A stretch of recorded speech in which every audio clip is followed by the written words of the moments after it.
Hi everybody, welcome to Season 5, Episode 27 of The Hard Truth, Inside the Football Industry podcast, with me, Philip Ideson, and Darragh MacAnthony, Chairman and owner of Peterborough United. We're recording this on Wednesday, a couple of days after Easter, and a busy kind of Easter schedule of fixtures. I just landed back in the US last night, so not too bad with the jet lag. I fly tomorrow, so I get out of here tomorrow. I've just come off a 16-hour day yesterday at the club. Like manager, staff. We did a whole season debrief because I've got graduation stuff in the States in May. We ain't got any playoffs, and it was just like, let's get this done. You know what I mean? But anyway, so where do we start with the whole? And you had your Player of the Year awards last night as well, didn't you? I didn't make that. I left here at 5 a.m, got to the club at 7. We were in meetings all day till 5:30, and then I drove. It took me 4 hours to get back here. I was just wiped. So I let the players, the management staff have their awards due and whatever else. It wasn't for me. Not last night. Well, let's talk about the couple of games. Sure. So first of all, Stockport. You had Stockport 1-1 at home. You had Barnsley 1-1 away. And let's talk Stockport. So I had the pleasure of being there as well. They were pretty well. Should I say dirty? There was a lot of strength, and I can see they've muscled their way. I don't know if they've played football and got their way into the playoffs, but they've definitely muscled their way into the playoffs. Because I was surprised by how tough and how strong of a game it was. No, I wasn't shocked. I mean, I see all the pre stuff before games, the teams were playing and the data and all that. But look, I wouldn't take credit away from Stockport. Look, people want to get promoted, people want to do whatever. They have a strong identity. They're a very physical team. Yeah. Yes, that's up to the referee to protect us from that. We can't argue when you play teams who are really physical, and there's lots of them in League One. Was the ref going to do his job? If the ref does his job, there's no problem there, kind of thing. You know what I mean? And so again, I'm not going to get into the refs because I've had my fill of them for the season. Do you know what I mean? And from not getting penalties to the things that go on. I mean, it's more and bizarre. Even in Monday's game, we had a player who, it looked like a red card. He was stopped breaking, and the guy tackled him nowhere near the ball just to stop him. And, that didn't happen. But the Stockport game, I thought we were good in the first half. I thought if that was a promotion season where we were high up the table, we'd be braver in the second half to go out and attack them because the game was there for us to win. Yeah, it was definitely a game of two halves, wasn't it? Yeah, the game was there for us to win. Stockport imposed themselves on us in the second half because they had nothing to lose. They'd heard about the Wrexham result. I think they just went for it. The space they left us to go in behind, the biggest killer for us was we should have put them away 3-4-5-1. If our attacking players are on it, all it is one ball. Hector had 2 chances. Ibby had 2 chances. All of that. Feed the ball. Ricky was fucking. You're running people ragged. You know what I mean, and whatever else. And as per his goal, we had chances to go in behind, but Stockport obviously just piled on, and then we can see the shit goal from the edge of the box. No one's getting out to stop it. That's happened far too often this season. I want to see bodies on lines. I want to see someone's testicles get crushed, stopping a shot, from the edge of the box. But that's something in meetings yesterday we're going on about. We don't do that well enough. Too many people are getting shots from outside the area. The amount of times we see bodies against us when we're shooting from outside the area, that was 2 points spunked. We should have been done. We should have won that game, and that's it then. There's no stress, there's no pressure, whatever else. It's disappointing. We've chucked points away against Exeter at home, injury time, Wickham, injury time, that injury time. There's 6 points right there. I'm not saying it gets us anywhere near the playoffs in a shit season, but far too many points late in games. It's not the other way around. How many 93rd minute winners have we scored? Not enough. How many 91st, 93rd minute equalizers have we given up? Far too fucking many. So all those things you learn from. I was pleased that we didn't look lethargic after the cup win. The players had a couple of days in London. So I was pleased with the effort. I was pleased the players were giving everything. You know what I mean? Young Harley was fantastic again, and there were a lot of positives. Ricky got a great goal, took his goal very well. And but look, Stockport, at the end of the day, fair play to them. They've been brilliant for multiple seasons now. Good manager, good ownership. It'll be interesting them in the playoffs. I can't tell you how the playoffs are going to go. I still have this feeling Charlton could end up stealing automatic promotion. Charlton are like fucking. They had a cracking win against Wickham, didn't they? Rip roaring, and I think they play Wrexham next. Yeah. I mean, this could get squeaky fucking horse time if they go and beat Wrexham. that second place goes to the end of the fucking season. I mean, that's going to get, they destroyed Wycombe. So my only good news there is we battered Charlton at our place a few weeks ago. We're the only team that's done it. And they've kind of, flown up. But so the Stockport game, was disappointing, but you think, okay, get it done. Now we can start playing some of the younger players, the players that we feel are going to break out next year, that kind of thing.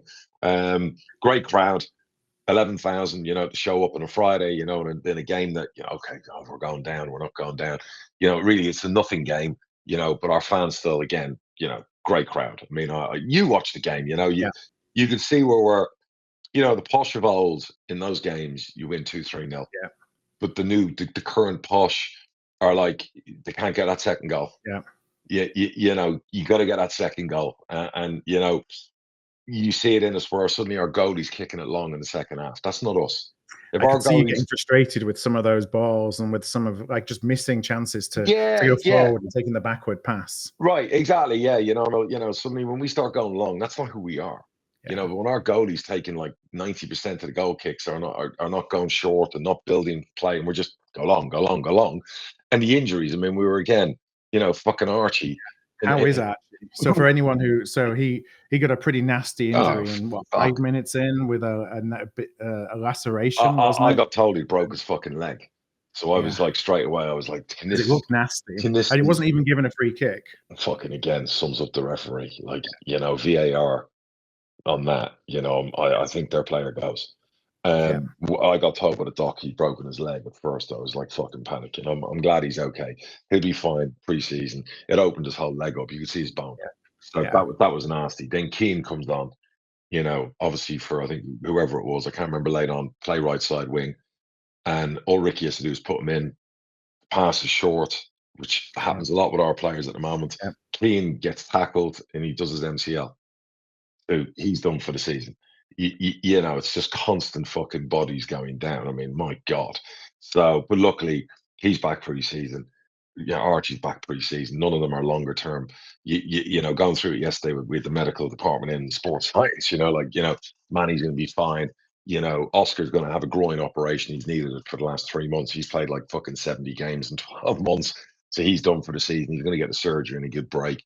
There's a couple of other players there that have got things that need small surgeries or procedures on, just to make sure by the 30th of June, and when they report back the last week of June, we're all there. There's no fucking around. It's like full on. So it is what it is. Look, we've done better, in recent weeks against the better sides. But I put up a data dump yesterday. We're good against the bottom sides. That we're kind of bully boys. Bar Burton nicking a lot of points off us. Bristol beating us away. We've pretty much beaten all the bottom sides home and away. The top 8 teams are currently in the league. I don't think we've beaten any of them, bar Charlton. Yeah.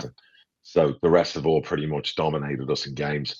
We don't score enough goals against the better teams. We're not in chances of winning against the better teams. Not good.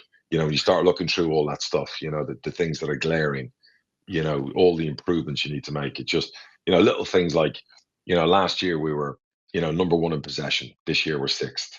Last year was 64%. This year's 54%. Last year we were number 1 for crosses a game. We averaged, I think, 22 crosses a game. This year we're like, I want to say, what was the statistic? It was like 15th for crosses. Our wide players aren't getting enough crosses in the box. Last year, shots on goal, we averaged 18 shots a game. This year, 10. Whilst we're still in the top 5 goal scorers, that's nowhere near good enough for a Peterborough side. Last year 600 passes a game. This year 460. That's a big difference, isn't it? We're still 5th for passing in the league, for number of passes a game. But again, for us and the style we want to impinge, and the way we want to play, and I don't want to go into all the defensive statistics, but the only good news is that for the January window and the signings and the players we brought in, we were the worst team in 72 clubs for set piece goals allowed, corners, free kicks, everything. Since Charlton away, when I think it was Oscar lost his man and they scored a winner, we've only conceded 1 goal, and that was against Northampton from a set piece. That's a long spat of games. So our fair play to the goalie coach, the gaffer, they changed the way we were zonal, man to man, the way we mark and the things we've done. And there was a massive improvement there, but defensively just fucking shocking. Statistics, all those things, it's just a build up of, can we finish up please and move on? Yeah. We've talked all the way through the season about putting bodies on the line. Is that how do you rectify that next year? Is that coaching? Is that personnel? Yeah. Well, look, the first thing you recognise is the remarkable improvement since, probably Charlton away, which was kind of like our what would you call that, hitting rock bottom. Again, a set piece winner late on, another injury time fucking winner, another one you could add to the bunch. And since then, in that run we went on in the 10 games where we'd won a lot of games and we got ourselves out of the shit, we've improved defensively. You can put that down to Teo, to Sam Hughes, to the emergence of Harley and JD growing up in the second half of the season. Suddenly Oscar, who probably a lot of people wrote off as a bad signing prior to Christmas, playing next to Sam Hughes, suddenly looks like a very, very good centre half. People forget he's played 70 games. The one thing I'll say about Oscar, and I'd be in that camp before going, early on and whatever else, but as far as, I suppose, a foreign player, that adjustment, if we take into account he's played 70 games, he's had a groin injury, he needs surgery, and he's played for months. He's never ever said no to playing, even when he's injured. He's that kind of guy. And early on, he was next to Manny, he was next to younger players, and it's his first time in England. And some of those players, it was their first time. Suddenly put him next to Sam Hughes, who's a talker, who's played shitloads of games in the league. And suddenly Oscar looks like a competent top League One centre half. So how do we improve? There's loads to improve. Jed Steer, first half of the season, not good like the rest of our goalies. Second half of the season, brilliant. He's brought it. He's come to work. He's brought it with him. That's the experienced goalie. That's what we wanted. So I think when you go into next season, there's no doubt we still have to make a couple of signings back there. I think full-back wise, we're very strong. We've fucking more full-backs than fucking strikers. You know what I mean? Oscar will be brilliant in year 2. I think George Nevitt will really step up. You're going to see him. I think the manager's going to play him the last 3 games next to Sam Hughes, because we're giving Oscar a rest. Jadal's pretty much, I think, still ill or done. Manny is nursing a small thing. He'll be rested on. So I think you'll see Nevitt with Sam Hughes. He's 19. He'll be 10 times better next year. And he's put on already 7 pounds of muscle. So we're already prepping him. And I definitely think we need to, whether it's Sam, another one, we definitely need a couple of signings, centre half wise. So I think you'll see a remarkable improvement on that next year. We still won't be a top 3 defence. We never have. Even in our promotion winning seasons, we were top 9. Last year, I think even we were 12th. This year we were like, one of the worst defences. So we have to get back to that top half defence, because the attack then takes care of the rest. Yeah, you want the best attack and a top half defence. Correct. And that's, kind of like, for a club our size, that's how you win promotion, because you can't afford to have the number 1 defence and the number 1 attack. Birmingham can, Wrexham can, teams like that. We just, most likely can't. So, we were going through it yesterday, how do you, money-wise, can you allocate it here? Do you allocate it here? It's really, really difficult, to make it all work. So, no, we feel we'll be miles better, touch wood, defensively. And those players, for what they've gone through, will be miles better. So it's frustrating, but should we go on to Monday in the Barnsley game? Yeah, before we do, I just want to make a special thank you to everyone at the club for just making us. So myself and my parents came to the game. Everyone just makes us feel so welcome. Well, of course. We feel like we're all part of the family. Yeah, you're all family. People like Michael Richardson in the director's box. Wanted to shout out to Michael, Bob. So caught up with Bob Sims, which was really great to catch up and see how he's doing. Saw Jeannie. She's great. Steve Thorpe was another one that I came across and had a quick chat with. So the club's got so many great people. It's a really good experience, and so everyone always. And then you were doing some scouting for us as well, weren't you? To get into. I was doing some scouting on Monday, so get your ticket. My scouting report will be in tomorrow morning, boss. Exactly. 3 reports, but no. It's always great to have you, and just a shame again, stupid fucking last minute goal conceded. So but we went to Barnsley, and then you're like. Barnsley got a new manager, the former player. They haven't got a lot to play for. We still have to rely on other results. I can't even believe I'm fucking saying that, because usually it's other results of our promotion, not the other thing. Ricky gets his 18th of the season. Fucking great goal he scored.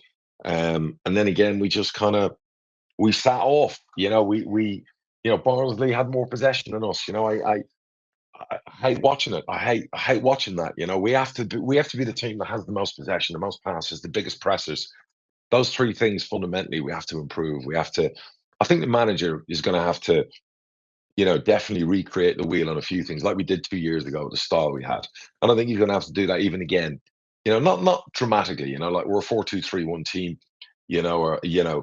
So how does he take that and he look at his personnel and the personnel we're recruiting, and maybe does he go 4-3-3? Maybe does he have two formations, home and away based on the players we have? So we spoke about that yesterday, but the Barnsley game, they don't really have anything to play for, but they pretty much dominated us possession-wise in the second half. Again, I'll give the players credit. They put a shift in. They didn't lose defensively. We were brilliant. We lost the ball. Again, one of our attacking players in our half. Sometimes we're our own biggest fucking liability. It's 1-0. Ricky scores a great goal. There's 4 minutes of injury time going up. We're the only team who do fucking what we did. At that stage, you see it out at half time. That's the professionalism. Let's dig in. Don't do something stupid. Don't dribble in your own half. What do? We fucking dribble on our own fucking half. We lose the ball. They score a worldie, and even with the worldie, we got a defender with his arms behind his back, staring at it, but not running towards it. Again, I want to see my defender fucking run and get smashed in the face. Yeah, put yourself in some danger. Get smashed in the face. Get out to it. Don't stand with you. Run out and get smashed in the face. Then it's like half time. And then the second half, they've got to come at us and we can get in behind and we can be. And again, the transitions. We had a lot of transitions where we had space. Like we did it really well at Wembley. We haven't done it well enough against Stockport and against Barnsley. So, I don't think Jed made a lot of saves. Their goalie really didn't make a lot of saves, in the second half. I would say, our fans are probably questioning Gustav a lot. Is Gustav going to be good enough? Is he that number 9? The one thing I'll say to our fans, those who really analyse games, who can see games for what they are, if you look at Gustav Lindgren's last 3-4 sub appearances, there's something that will, if you're a real football savant, something will scream at you on the screen when you watch. And if you see it, and I mean see it, you realise that's a fucking seriously good player. And what I mean by seeing it is, in each of the last 3 sub appearances, he's made 3+ runs off the shoulder. Very Dwight Gale-like, and I'm not comparing it to Dwight Gale. The runs remind me of Gailey. Nobody in our central midfield sees it. Nobody. All it is a ball there or a ball there, and he's in. He's in on goal. He made that the last 3 games. Stockport, same thing. Don't know if you saw it late on. Yeah. He made the runs. Yeah. And a real area for us, as good as our midfield was last year, and then this year you questioned, our central midfielders, not enough goals, not enough assists. A lot of passes, but this is something the staff, and we're going to work on, and we have to recruit in there because Hector's leaving, obviously, to get his, wherever he's going. We have to have, one of our midfielders has to score 10 goals. One of our midfielder has to have 10 assists to his name. And yes, our number 10, and we're hoping that's Cricky, and he has a big pre-season because I think he's something that will be a bit of a bonus signing next year because we haven't seen the best of him this year. If we can get Gustav on the wavelength, and if we can work pre-season and the pre-season games and get him up and running with what he's doing, he'll score a shitload of goals. Don't care what the fans say. He's not a good signing. He doesn't look physical. He struggled. I'm fucking telling you, it's different from Ricky. Ricky makes runs all over the pitch. What Ricky, because Ricky's a young player, he's still learning. Yeah, and you can kind of put it over the top as well, and he's right. got You can go there, and Ricky will fucking go. Defender will think that's going out for a throw in, and fucking the greyhound's next to him, and suddenly got the ball. Yeah, this isn't what I'm talking about. This is a line. You got a defense like Stockport suddenly played a high line because they needed an equalizer. So they basically go on balls to the wall and they go up.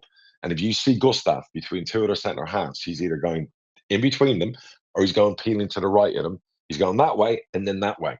And if you analyse it, and even a good sports media person, and I'm surprised Alan Swan hasn't watched any footage and written a report on that, if you analyse those games and see what I see, you'll understand that there's a fucking player there that could score a shitload of goals next year. So that's a big thing we've got to work on. Yeah, and that was it. It was a 1-1. Thank fuck for Bristol Rovers, obviously losing to Stevenage. Fair play to Stevenage. I had that as a Bristol Rovers win. Stevenage got nothing to play for. Fair play to their professionalism. I honestly thought, fuck this. We're drawing another game. This is going to carry on now. I'm meeting all the staff tomorrow, and we're still going to be sat there fucking going, oh, fuck. It's not often that you've come to the end of a season with really nothing to play for. And we talk a lot on the pod about, is this team going to be at the beach or they want to prove something? Like, how do you, what do you do to make sure that the team are still, giving it their all to the last whistle of the season versus being on the beach? I think what you do, and I think we spoke about yesterday, I think what the manager is going to do is you're going to see like Nevitt. So there's a project at the back there to bed him in next to a big centre half and see what it's like playing with sand for a few games. I think you're going to see in midfield, you're going to see Donny and Ryan, play because Hector's thinking about his move. Yep. Archie's not available, so it'd be great to see Donny. He's had a bit of flack from our fans. And BBC were talking some shit about him, or some commentators were, about some nonsense about Donny is nothing but brilliant in our dressing room, and they were trying to say he was causing issues or trouble. Yeah. Biggest load of bollocks ever, and I know where that's come from, and it's just nonsense. So he'll get a chance to show in Archie's position with Ryan next to him. Is Donny the player who can make those passes, because he was a 10 when he started. So I think then you're going to see Cricky, Clark play behind Gustav. So I think while you think there's nothing left to play for, some of those players are playing to show everyone they can be a force next year. Yeah, they don't need to be replaced either in the summer. Right. And then they might have competition, come in. But what they're going to show is we belong at this level and we can play at this level. So that's exciting to see. And I think the manager mentioned young 𝗛𝗿𝗚, who's 16 years old, who's got 37 goals now for our under-18s, and might get capped, before the end of the season, in the first team, which will be tremendous, because he's gone from scoring in the 18s. He played against Coventry in the 21s last week and set up all 3 goals in the 3-2 win, and absolutely ran in behind them all fucking day long. So he's someone we're very excited. Yes, I'm not saying he's going to play a lot in the first team next year. You'll see him in the trophy. You'll see he'll be mainly in the 21s, moving between the 18s and 21s, but we're very excited about him. So you're going to see a little bit of action from potentially him, if time permits. And I just think it gives and I think people like 𝗂𝗵 and Hector, and Ricky, I think did something slight to his leg. He's okay. But I think, in respect to them and their moves they're all going to get, we'll wrap them up. They're pretty much done, I would imagine. Now, if the manager might play all of them, I don't fucking know, but I think they're pretty much done. And we move on. But I think there was just a relief at the full-time whistle. It was another 11 minutes of fucking injury time, and it was I think everyone was just like, oh, let's just get the fuck out of here. I spoke to the manager afterwards. He was like me. It was a fucking boring game. It was a shit game to watch. We got Barnsley dominating possession in the second half. We're a little bit like, the defense is basically playing their fucking tail off, and everyone else is kind of like, So, yeah, enough already. What is it with all this injury time everywhere? Like, same for us. It's you get 7, 8, 9, 10. I mean, I understand when you got except if we're losing. Except if we're losing. Yeah, I feel like we're adding more and more and more time on to the end of these games. I don't know if there's more time wasting that's going on. I mean, to be fair, against Stockport, there was a lot in the first half for us. I think it was 10 minutes. It was Archie. Yeah. The full. I had no problem with that. The ref yesterday, they go against Barnsley on Monday. I think his linesman went off and had to get changed. Right. I'm not sure it was 11 minutes, but still, he ended up playing 13. We had 11 minutes at Wembley. We played Birmingham when we were losing at our home ground. We had 4. Yeah. It's just like, all I want is consistency. And I always keep going back. I'd love to work out the average. If we're winning by a 1-goal margin, what's the average injury time? If we're losing by a 1-goal margin or whatever, what's the average injury time? I'm pretty sure one would outweigh the other heftily. So interesting. The other thing I'd say as well is the players as well, they take too fucking long and they go down, and we had a player with cramp. Yeah. Well, I went in yesterday, I went mad to meet about. We had another player with cramp late in the game. I'm like, what are we, fucking Cramp United? Enough already. Fucking enough. Well, you never even know if they really got cramp or not these days. I think he did. My argument is, what's he getting cramp for? Yeah. Like, fuck me. We want to be the fittest team, the most physical team. I don't want to see my fucking players going down with cramp. I don't want to see it. The things I've seen this season, enough of that bullshit already. Like, next season, we have to be super fit. Fuck all, like, being brittle and fragile and fucking this injury and that operation. Enough. Like, we have to move on past that. And I'm no longer blaming injuries this season for the shit show. Like, enough. Like, I don't want to talk about it and see that as an issue next year. We need our players in the gym, working fucking hard, working their nuts off, and being super fit, super physical, and get on with it. You know what I mean? So, little things, that you just look at and go, So we'll see. Like I said, yesterday was interesting. There was a real data dump on everything of the season. And I love stuff like that. And you just digest and you look at it, goals between the 75th and 90th minute scored, conceded. And it was a flashback to last year. And as I said to the staff, in the summer, we went through all the data from the great season last year. And I basically rimmed everyone in the meeting. So I said, now you're going to have to take it the opposite way with all the data from this season, But as I said, I still have the best in class. I've got a great manager. I've got great coaches. You know, they've worked their nuts off. I think, you know, they always know there's no jeopardy around anyone's jobs as long as I get three important Yeah. things. One is style of play. You know, everyone knows the way I want us to play. Two is score a shitload of goals, and three is youth academy based project.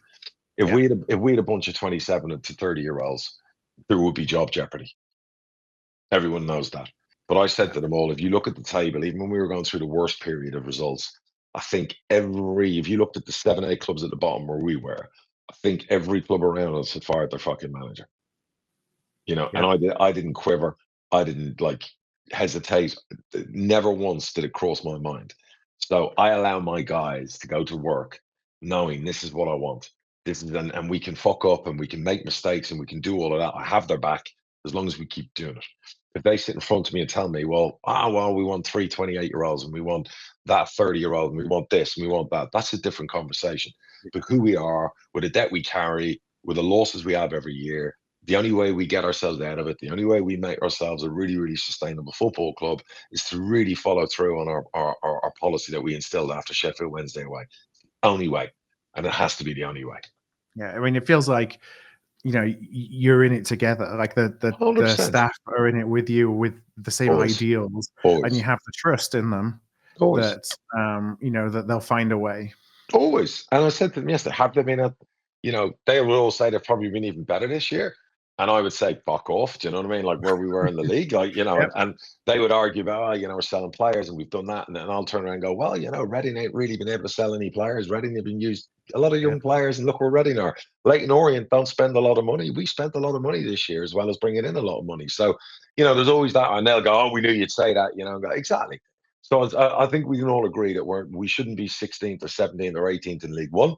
I think we all agree we shouldn't be first or second. So, you know, we should be up there. You know, I'll let everyone in, you know, what I thought would happen this year. I honestly thought this year, yes, it was going to be transitional. I honestly thought we would get, I knew it would take time to bed in new players. I knew we'd lost a lot of very good players. And I honestly thought what would happen was we would get to February about 10 points outside the playoffs, you know, where we were kind of like 11th, 10th, and we were like, okay, not shit, okay, not shit, slow improving. And then come February, middle of Feb on, we'd go bang and have a chance. I wasn't saying we were going to get in there, but I thought we'd have a chance. I knew we were going to have to transition a lot of players, and a lot of new players would have to step up. And I didn't foresee, you know, losing a left back, losing our captain for 5 months, losing the best player in the league for fucking 3 months. I didn't envisage that. I envisaged injuries, but not to that level. So that's kind of the season I expected, and our staff expected it. Nobody was sitting there going, you must win the league, you must win the cup, you must do this. We all kind of quietly talked amongst ourselves that we're going to have to build on this, and it's going to take a little bit of time through 3 windows. And you know, once we get through the 3rd window, we should be a much better team, feeling more confident where we're going to be. You talked about the data. How much of that do you put in front of the players? You know, or is that too much information for the players? Yeah, it's generational. These younger players what's the right word? They don't digest and take it in as well as someone our age. So you have to limit the amount. Now, we have analysts who sit with the players and go through their clips, good and bad. The manager does a lot of tactical stuff with the players. And this is where it would frustrate him, where he would show the players, you can go in behind 5 times in each half here, and then say the players just completely fucking ignore it. Or say they set up a set piece and say Manny's meant to be here, Kwame's meant to be on the edge of the box, first set piece of the game, and then the first set piece of the game comes in.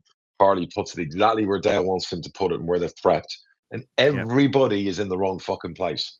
Yeah. That happens with young players. So the challenge to my staff all the time is, how do you keep getting, with repetition, do you get through to young players? How do you make them see things, take things on board? Some players are very good at taking stuff on board.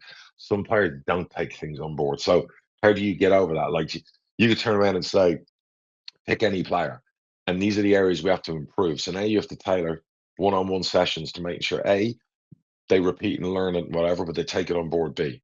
So that's always the challenge with younger people. Where my staff probably sit sometimes and go, fucking, yeah, these young people, I could fucking go mad.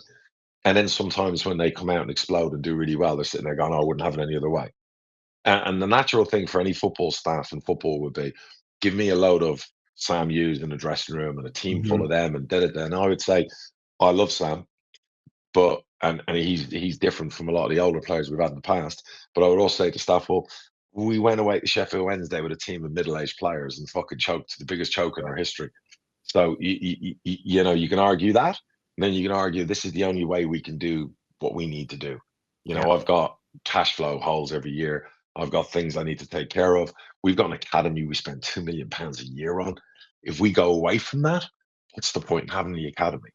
So, and that's where it's great. My staff all understand that, totally understand that. You know, like, you know, an example would be we're all in agreement 6 weeks ago that Harley Mills next year, you know, sign a new deal, go out on loan. 6 weeks later, because of the necessity of having to play him, because Tails red cards, now everyone's like, yeah, he's not going on loan. Yeah. Because every club in League One would want him on fucking loan. So why would you put Yeah. one of your best youngsters at clubs in League One? He could have 15 assists next year. He's the best set piece taker in the club. So he'll compete with our other left backs to get in the team. You know, so that's happened in a short space of time from him being pushed into the team, playing against Wrexham, playing Birmingham twice, playing Charlton, playing against Stockport, and playing against fucking Barnsley. Some of the teams that you would be up against for promotion next Yeah. year, where he's looked fucking, you saw him.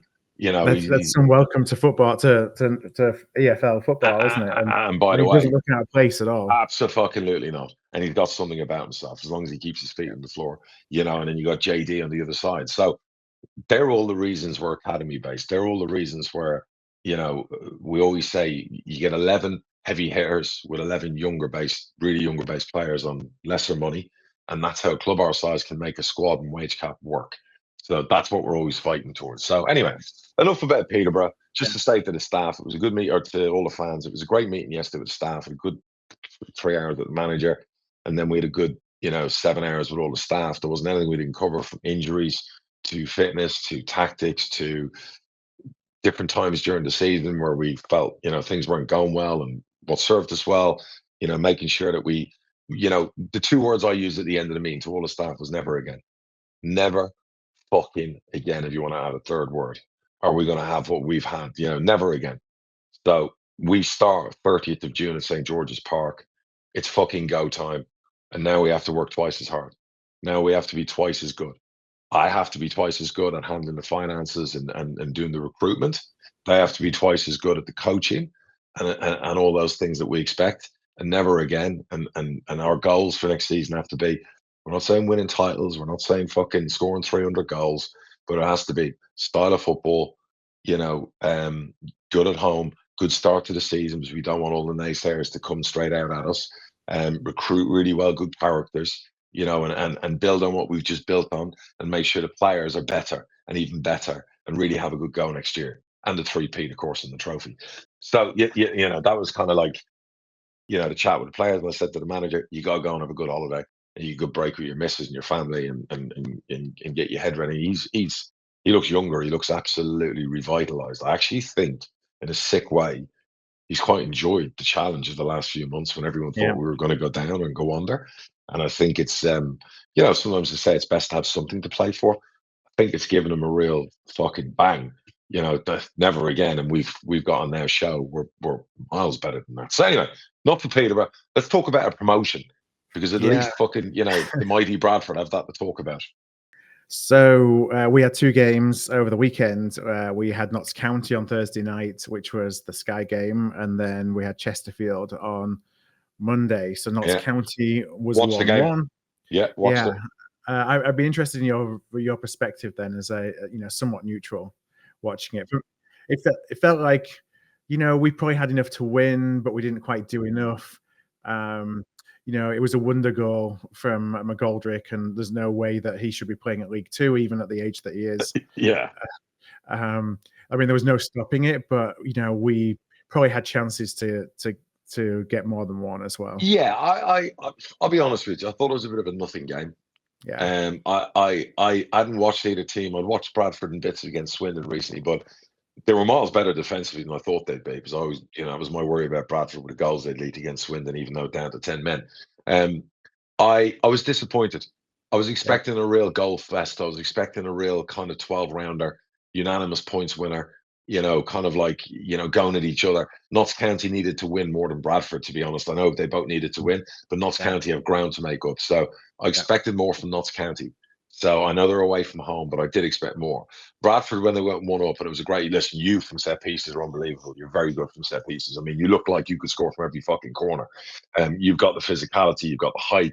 You caused chaos every time a corner went in. So that was a great goal from a set piece. And then I kind of expected second half Bradford to come out and go, right, good crowd. Let's win this promotion. Let's win this promotion. Promotion winners go and win that game. I'm not saying Bradford won't win promotion, but in all the promotions over the years I've had, and I've seen, you win those fucking games. Like you go out in the second half and you win, bang, bang. And that's it. You demoralize Notts County. You demoralize everyone around you on the table, and you win that fucking game before everyone plays the following day. So I was disappointed from that perspective. Yeah, it's funny how that's been the way. It's been the way for everybody in League Two at the moment. It has, bar Donny. Yeah, but it's now, part of it. We had our run, and before that, Walsall had their run. We had our run. Then Port Vale had their run. Now Donny have had their run, and yet none of us are doing enough to, all it takes is, like you say, just converting one of those draws into a win because of how close it is, and just no one's taking, by the scruff of the neck and saying, I want this. Which is, it's good for us in terms of, how the other results have been going, and we're still in with a chance after a poor run of form. But I'll bet that fucking Donny, I'll bet my left nut that Donny win the title. So, I watched the Newport game against Walsall just before the Posh game. And I bet you, I don't know if you saw it, but I bet if you'd seen the handball, you're probably shitting yourself thinking, I did. Yeah. I was sat at the, in Chesterfield watching it on my US Paramount Plus, on my phone, and with no volume on. And when that went in, I was like, I just, and then it was ruled out. I mean, it was like watching us play. That's how vested I was in that result. Well, you've got I don't think Newport had much to play for, did they? And fair play, they defended like the lives. They were down to 10 men. No, they were magnificent, but Walsall weren't good attacking wise. I mean, for a team that scored a lot of goals early on, they were very bland, in attack. It was very one-dimensional. So they missed a golden opportunity. I know they went above you with the draw and then onto your game. So talk to me about your game in Colchester. I'd be interested to hear, because Colchester used to be that team academy based, and they hired a manager who I wouldn't call him a very academy based manager. So are they now different? Are they a lot more veterans and more experience in there, or is it a bit of a mix?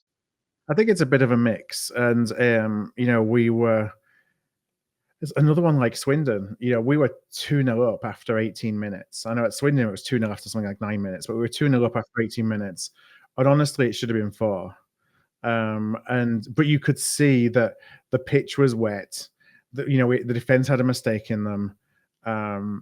And I didn't think that there was any chance we could be that dominant in the second half as we were in the first half. We murdered them in the first half. And so we really should have gone into that half time, the game's won. And yet again, we gave us a stupid goal away in injury time, first half, 2-1. And you're thinking, like I say, we've completely dominated. We should have had a hatful. And here we are at 2-1, and that, we're going to be under a lot of pressure in the second half. And then we come out of the second half, and 3 minutes into the second half, we go and score again, 3-1. It's like, okay, we've got this. We've got 2-goal lead again, and we let it slip away again. So I mean, I'm not sure the football gods in one way are really shining on us. We've got illness in the camp. So Colchester came a few weeks ago, a lot of illness, and I think that spread to the City team, and we've been dealing with illness really for the past month.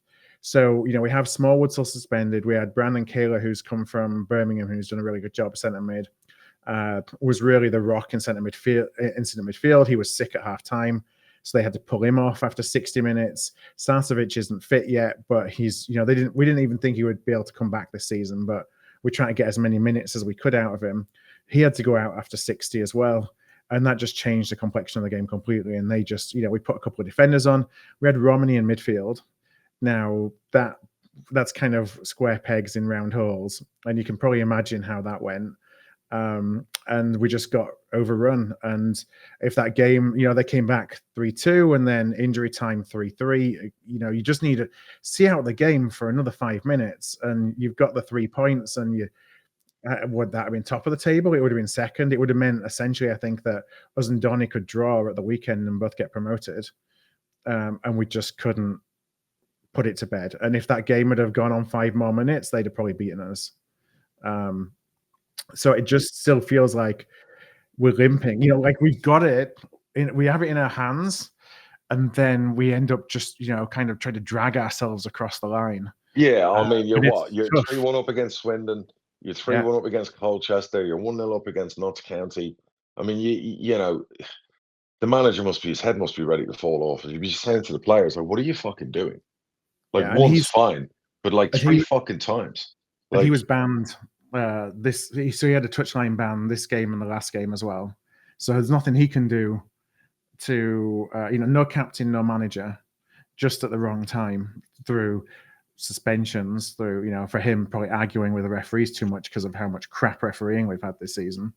But everything seems to be conspiring against you. And then you look at the table and only one team out of the top 8 won, and that's Doncaster. And you look at the bottom, and everyone's winning. Everyone's winning at the bottom. No one's winning at the top. It's fucking mental. Honest to God, this time of the year just throws up the most mental football results. So you're playing Donny where? At your place? No, at their place. Who've Walsall got? Oh my God. Let me go and have a look, because I should know this off by heart because I've looked at it so many times. But so we have on Saturday, just going to the fixtures right now. So it's Wimbledon versus Port Vale, Donny against us, Harrogate against Notts, and then if I go down, Walsall at home to Accrington. Oh, so if Walsall get their act together and you shit the bed against Donny, you're going to be out of it going into the final game of the season. Is that correct? We would still have a chance, and it's somewhat. No. You wouldn't be in the top 3. Oh, we wouldn't be in the top 3. No. On the other hand, if Walsall continue their awful run and we beat Donny, we're promoted on Saturday. Yes. And but so I think Walsall will beat Accrington Stanley. You would think. I think they will. You would think they would beat Newport too. I think what usually happens in this case is, Walsall are going to such a horrendous run. And if they win on Saturday, they ain't losing on the final day. They'll suddenly go bang, bang. So, I think so too. Yeah, and I don't think Donny, I really fancy Donny to win the last 2 games. I'm going to give McCann's got the posh DNA in him, do you know what I mean? And oh, for fuck's sake. So then how do we beat Donny on Saturday then? Have you watched Donny? Have you seen him play? Yeah, I haven't watched enough of them. The problem you've got, and here's the real problem, they score goals for fun. Mm-hmm. And your defense is fucking obviously, squeaking like fucking. Yeah, particularly away from home. You're 3 against Colchester, 5 against Swindon. Yeah. And then you got to Donny. So if you pull a result at Donny, it'll be the best result you've had in 15 years. If you get a result at Donny. So I don't know what to say to you. I don't know what.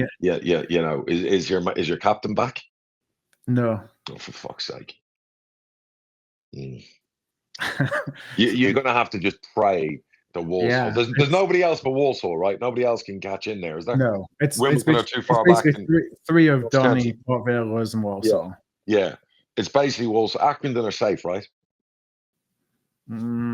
It's pretty close down there, but let's have a look.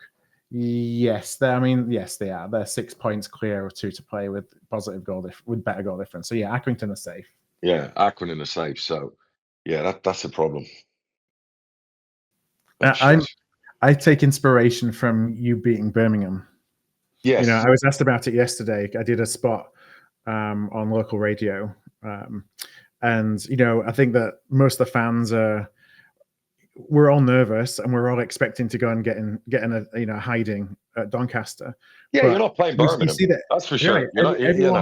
Anyone is beating anybody and is showing that they can beat anybody. Port Vale were the ones that were walking away with it 2 games ago, and then they got beaten at home to Carlisle. So anything is, it's not like we're playing Real Madrid here, but I know the odds are against us, but you beat Birmingham. Why can't we go and beat Doncaster? No, 100%. Look, I think your best form of fucking, attack is offense, because your defense is obviously a shambles away from home. So to beat Donny, you're going to have to score 4+ goals probably. So if I were the manager, I'd set up the most attacking team and just go for it. There's no point in going there and going 1-0 up and sitting on it. You're going to have to fucking go for it. We can't sit on anything. No, you haven't got the clean sheets in you for that. So you're going to have to go and you're going to have to shut their crowd up early, and you're going to have to keep attacking them. So if I were him, I'd be picking my most attacking players and just fucking going for it. So that's what you would have to do. If you're going there to try and be tight and nick a 1-0 or a 2-1, I'm not sure that's going to work. So no, I mean, we look really dangerous attacking. Until, like I say, for 𝗧𝗿𝗂, you couldn't get through the whole game, and then when we started to bring people off with illness, but until that point, we looked pretty good going forward. And you got Patterson, 𝗧𝗿𝗂,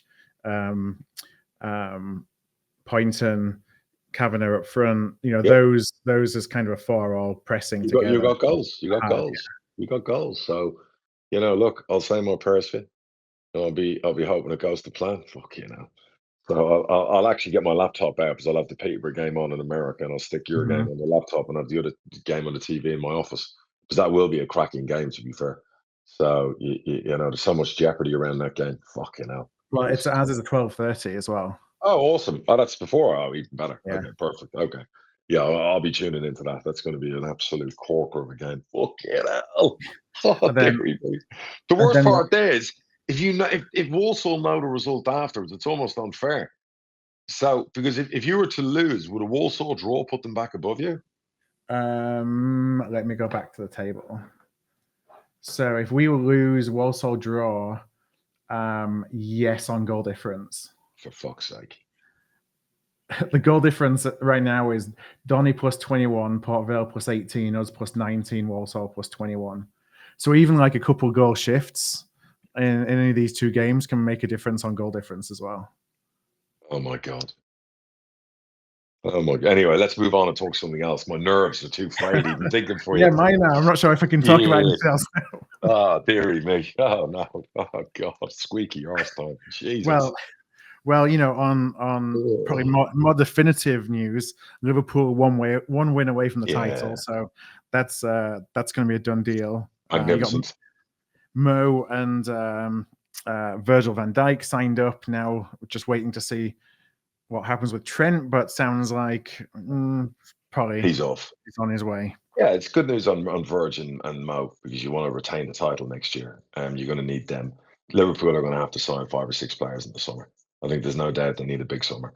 I think, as they, the good news is that maybe they don't need an extra centre half, and they don't need a right side attacking player, but they're definitely going to have to sign, I would say, through the spine.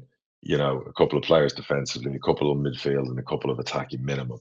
So, and just build on what they've done. So, what a monumentous effort from Slot to win a title in his first season, and to win it. He'll end up winning it so conclusively, like the last title. It was so far ahead. So, big summer for them. Hopefully they get it done. I think if Arsenal shit the bed tonight against Palace, I think Liverpool are champions. So, but Arsenal look like they got the bit between their teeth. So, I think Liverpool are going to have to beat Spurs to do the biz. I think it's Spurs they've got. So, that'll be interesting. Obviously, big congratulations to Burnley and Leeds. Yeah. I'm gutted that Sheffield United didn't do it, because we had big money on that, for fuck's sake.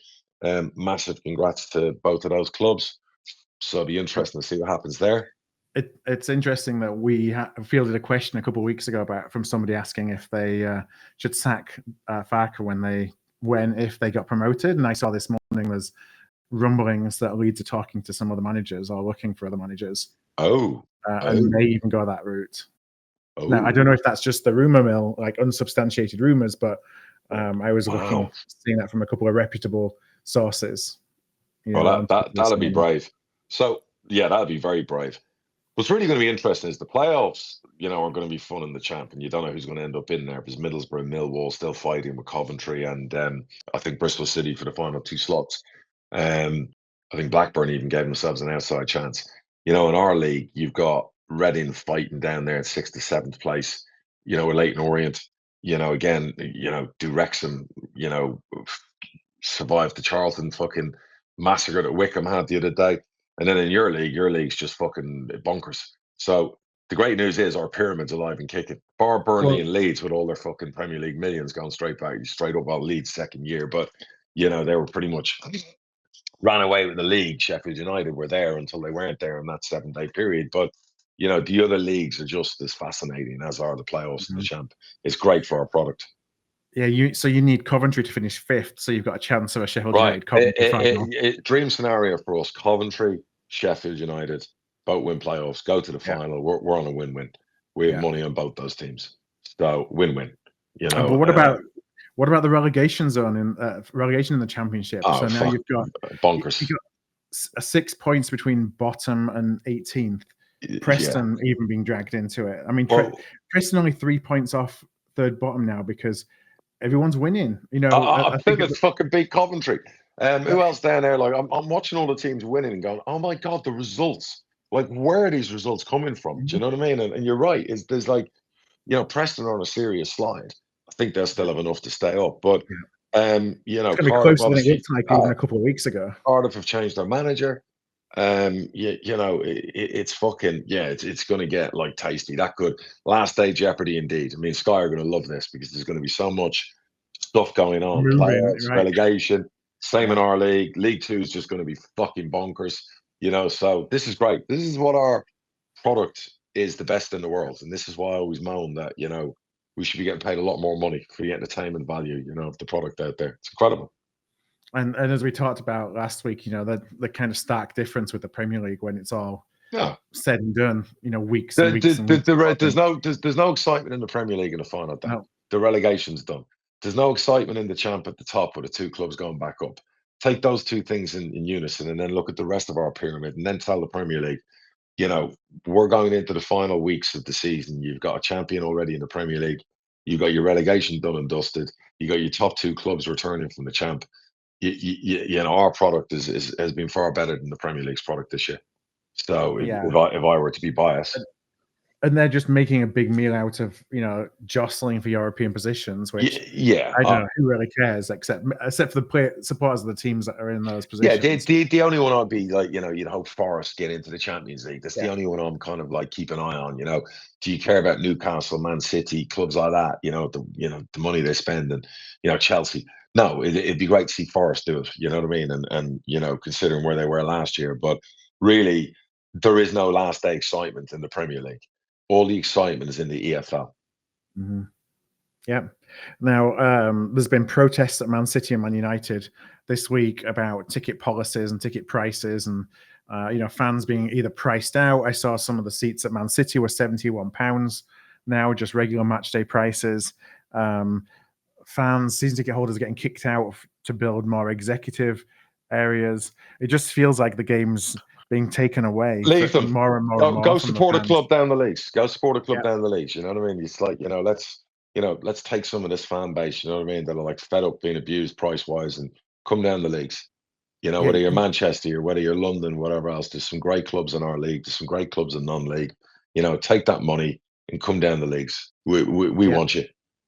I looked because I was seeing if I could go to a game a day when I was over here, and so I was looking at the Man United Wolves game because we've got family who are Man United fans. Yeah, and there were some tickets available. They're like £61 each, but then you had to be a member to be able to buy the tickets, and so it's more money £40 to be a member. So it's going to be £100 to go and watch. And so I didn't want to see it that much. And then you see Bury at the, you know, not that far away, 8,500 in. What was the Northwest Counties League? Oh, incredible. And it was just wonderful to see that, you know, they're kind of making that, continuing to go back up the pyramid. Yeah, the Macclesfield, big shout out to them and Robbie Savage, you know, it's a pal of mine, you know, and what they're doing there. Bury are on their way back. You know, you see, you know, Barnet hopefully get promoted, and I know Tony's not in love with me at the moment, but I still wish Barnet to win that league and get back to the Football League. You know, there's other clubs down there, Scunny, fighting for promotion out of the next one. So, you know, so many famous names. You know, again, how good the product is. EFL, non-league, across the board, great stories, romantic stories, historical stories. This is what our product's all about. It would also be interesting to ask a Bury fan, like, was this season a better experience than a season where you're not going up and you're not going down, and you're 4 leagues higher? Because you think about whatever happens to us, we're into it, we're excited by it, it's great to feel like you've got a chance to win something. And you look at all these Premier League teams, and they're not going to win anything. They're not going to get relegated. No. The excitement of what we do is like, I'd put it to you, and maybe the final bit of the show for today. If you could be guaranteed to win promotion at Wembley or go up third in League Two, which one are you taking? Wembley. Correct. You would have Every day. 40,000 Bradford fans a day out like we had, but a proper day out. This is promotion. You're going to win. Fucking crowd, atmosphere, days like that stay with you forever. You probably fly over to that game. All those things. That's the beauty of what we do. You know what I mean? And whatever else. I couldn't be more prouder. We get a lot of like crap thrown at us, and there's a lot of fight with the Premier League and whatever else. But we've just covered a few romantic storylines there. Within the chasm of what the EFL is all about. So yeah, fair play. It's really doing really well this year. Mm-hmm. Well, we'll leave it there for this week, and hopefully next time we talk, I don't hate football. We'll see how the results go. No, we need Bradford to batter Donny. You need Walsall to lose, and then you're in a title fight in the final day. Yeah, that's what we need. So with no pressure. So that's exactly. Can that happen if you beat Donny and Walsall lose? Yeah. Okay.